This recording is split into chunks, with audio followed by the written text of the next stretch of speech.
This has been the most asked about element of the car, and people are particularly interested in how easy it is to operate things like the climate control when you're driving. So we're going to cover that in this video. I am not super familiar with the interface, which is good because it means we can go on this journey together. Testament of a good interface is something that doesn't need a manual. So hopefully this is intuitive and should make sense. Common sense applies. Lots of stuff in here you would not be doing whilst you are driving. It would be incredibly dangerous. So the passenger needs to do it, or you need to pull over and stop if you want to make major changes to the settings. However, SEAT have a responsibility to provide an interface that allows you to do the essentials whilst driving safely. And there's been quite a debate on the forums about the introductions of screens in cars, not just the SEAT Leon but other cars, removal of physical buttons and dials, which we have become used to using without even needing to look at them. So it's interesting to see how a screen like this would impact on driving, and I have been living with it for a few days now, so I'll give you my impressions as we go through. So the first thing to point out, you've got two views. You've got this view here, which provides like a 3-column view, which you can swipe across, different options. And you've got this view, which is like your traditional app view, like you would see on your tablet or phone. Got set information up the top here. You can see the time, your auto, which is your climate control. You can see here there's 3 blips, or 3 dots. That changes the power of the air, or how powerful it comes out. 1 being quite low, as you can hear, up to 2 and up to 3. So that's quite easy. Holding on some things does something, so we'll try that as we go. Temperature, so you can press that. Come on to that in a second. You've got your sliders for the left and the right. Press sync, that will keep them both together. Although if it's anything like the previous cars, when you change them on the left, yeah, that undoes sync. So that just means if you're obviously driving on your own, you can control the temperature. This is one way to do it. The other way to do it is using these touch controls here. They are not physical buttons again, so you can tap up and down, or you can actually slide your finger, which I don't think is very helpful whilst you're driving. I'd prefer to just know how many times I've pressed it, and it goes up an increment of 0.5. I'd rather have physical buttons, as I'm sure many of you would. The big debate is it dangerous? Is it annoying? I think ultimately it depends how often you fiddle around with your climate control. Climate control, obviously you set the temperature and the car maintains the fan levels and the temperature that comes out to maintain that temperature you've set. So you shouldn't really need to fiddle with it much. Turning up the fans, etc., you know, you might want to do that, but if you want to do that while you're driving, you're going to become frustrated with this rather quickly. So I certainly, when I'm using climate control on my last generation Leon, I would usually set the temperature and then pretty much forget about it. Once it's in auto, I might knock it up and down a couple of degrees while I'm driving. So for me, the lack of physical dials, I don't think it's a deal breaker. I'd rather have some kind of feedback from pressing just a flat surface, but I can live with it. Whether you can or not, as I said, really depends how much you fiddle around with your settings. You can go into like deep configuration here. You can touch different areas and change the temp. I think that change the temperature for those. Otherwise, why would you be able to do all that? That's the front, obviously. This is actually has tri-climate control, so you have a different setting for the back, so you can make the people in the back warmer or colder. They also have their own buttons in the back to change that level. As I said, I tend to just have things on auto. You can lock the rear by the looks of it, so your kids don't mess around and freeze themselves to death or boil themselves to death. iClimate gives you some options here. I don't know why some are enabled and some are disabled. Warm my hands, cool my feet, defrog the windows. I think these are also voice controls as well, and we'll come on to the voice controls in a bit. Air care. Activate this function to filter fine dust and pollen out of the air inside the vehicle. Well, yes, why would I not want that turned on? And then settings, you can go into automatic air recirculation, your auto setting again. So there's a few things you can control in different ways, but the same thing, if that makes sense. So you got your recirculation there. I think that's it for the climate and air conditioning. Navigation is your standard navigation stuff. You also get it up on your main dash, the virtual dash, if you've got that. Yeah, standard navigation stuff. So let's go back to vehicle. So vehicle can also be triggered by this here. This stays here all the time. Even if you've got Android Auto or Apple CarPlay, you've got that all the time. So you can quickly bring up your settings for your driving stuff. So your driving aids, traction control, lane assist, etc. Change your driving profile. Background lighting. Ooh, cold. Hadn't seen that before when I was playing around with it. So you can change the brightness levels. Not really going to see anything because it's daylight. I've not seen that saying cold before. Last time it says something different, so it'd be interesting to know how you change that. It's interesting. Interior, your infotainment settings. You can have a tutorial if you want to. Eco tips, driving data, how your mirrors function. Do you fold them in when you lock the car, etc., etc. And exterior, central locking, your light settings. If you've had a previous generation Leon, you'll be familiar with a lot of these different settings. Windows, and so on. So that's your driving settings, or your car settings. Okay, so then we've got data. So you can see average mile per gallon.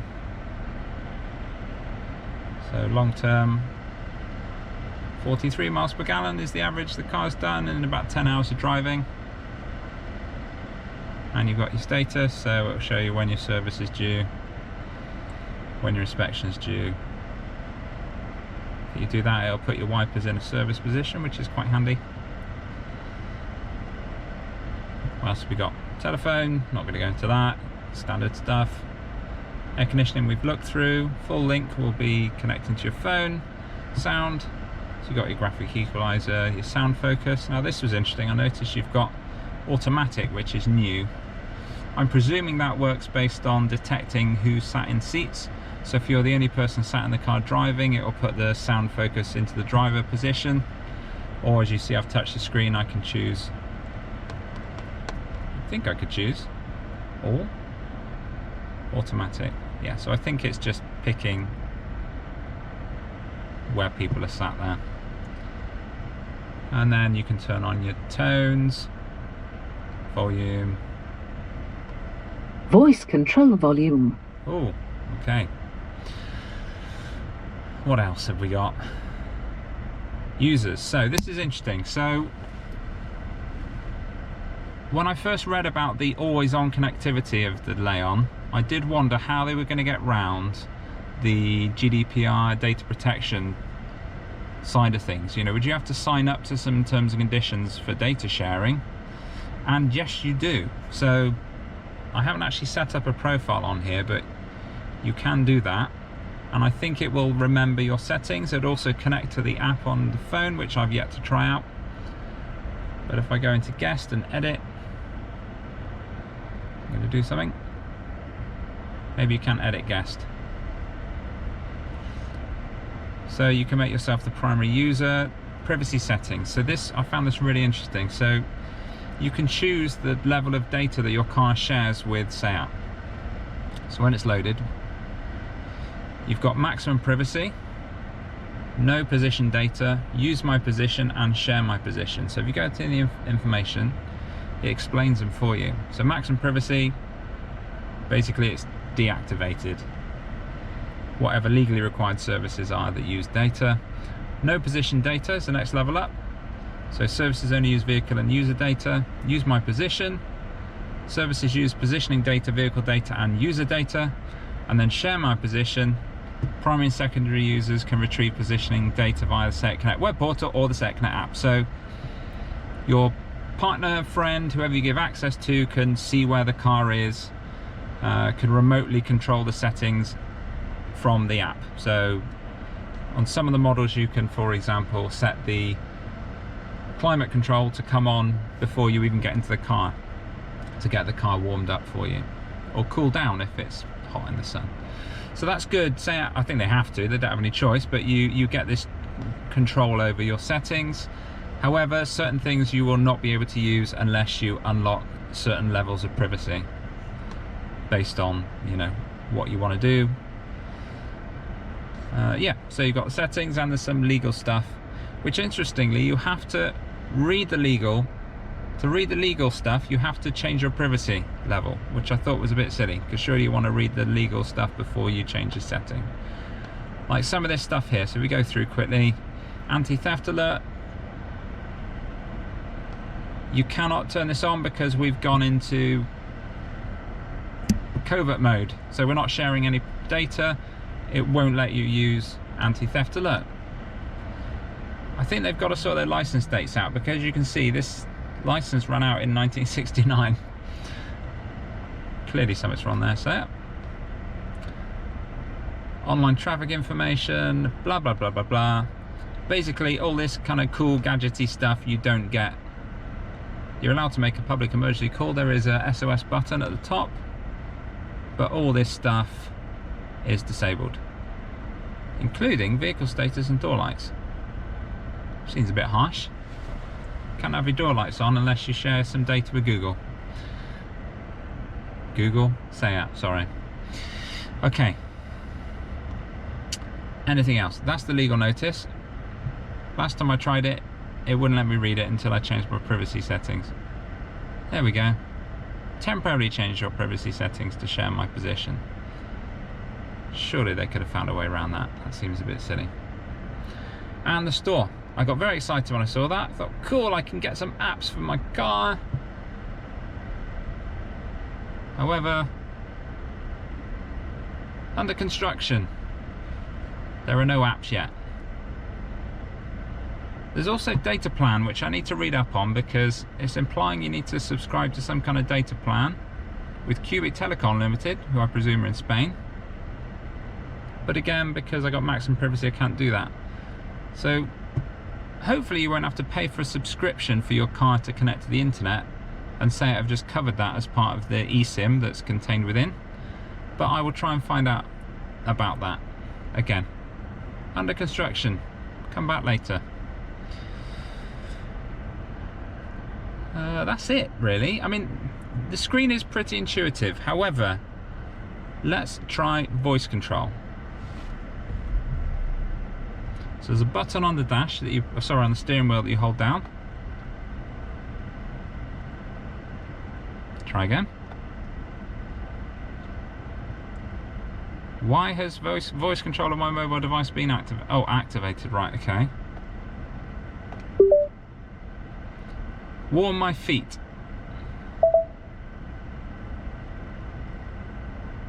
This function is currently unavailable.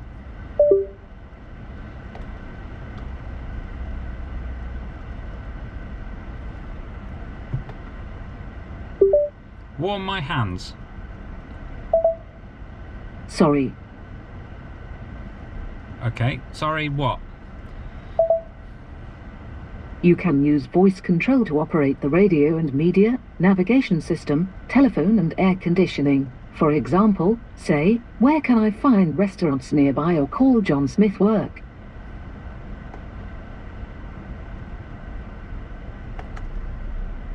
I'm trying to press the button, it's not responding. Where can I find restaurants nearby? Got it. What have you got? This is not working. If you hold it down too long, it tries to connect to your voice assistant on your phone. I'm cold.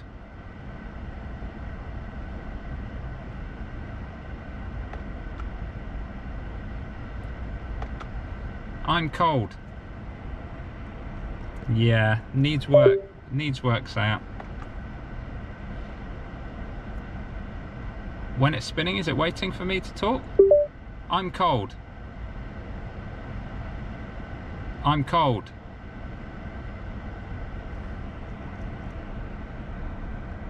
Displaying overview. Voice control cancelled. To start. I'm cold. I'm cold. Yeah, you can see how you'll probably get incredibly frustrated within about 5 seconds trying to use the voice control. I'm cold. Doesn't work. It wasn't great on the last generation. I hope they would have improved it significantly for this. However, it's crap. Give it one more try.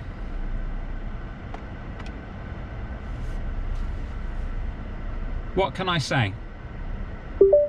What can I say? What can I say?